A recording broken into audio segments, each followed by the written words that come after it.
Goeiedag, ek groet jou in die kosbare naam van Jesus Christus.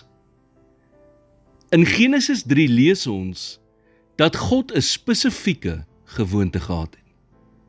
Vers 8 sê, en hulle die stem van die Here God gehoor, terwyl hy wandel in die tuin in die aandwindjie. God het in die koel aandwindjie aangestap gekom. Nie gehardloop nie, nie gejaag nie, maar gestap teen 'n gemaklike pas. En Adam en Eva het sy stem gehoor.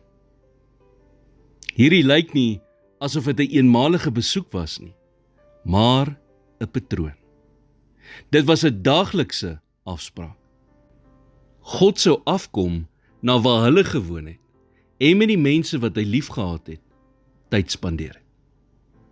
Gebed, in sy suiwerste en oorspronklikste vorm, het nie oor probleme gegaan nie, maar dit het oor 'n verhouding gegaan. Let op waar Adam en Eva God se stem gehoor het. Nie hoog in die hemel nie, nie ver weg nie, maar net daar in die tuin. Wanneer jy bid, skree nie in die lug in die hoop dat God jou hoor nie. Nee, jy stap in 'n plek in waar God jou ontmoet.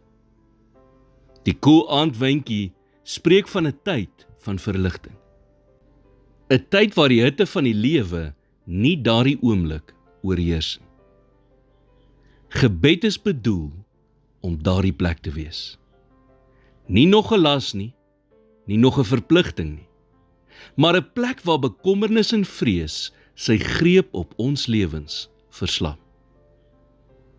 Het jy al ooit gewonder, waaroor het Adam en Eva met God gepraat? Ek meen, hulle het geen kinders gehad nie, geen rekeninge nie, geen siekte nie, geen konflik nie, geen stres nie. En tog het hulle steeds daagliks met God gepraat.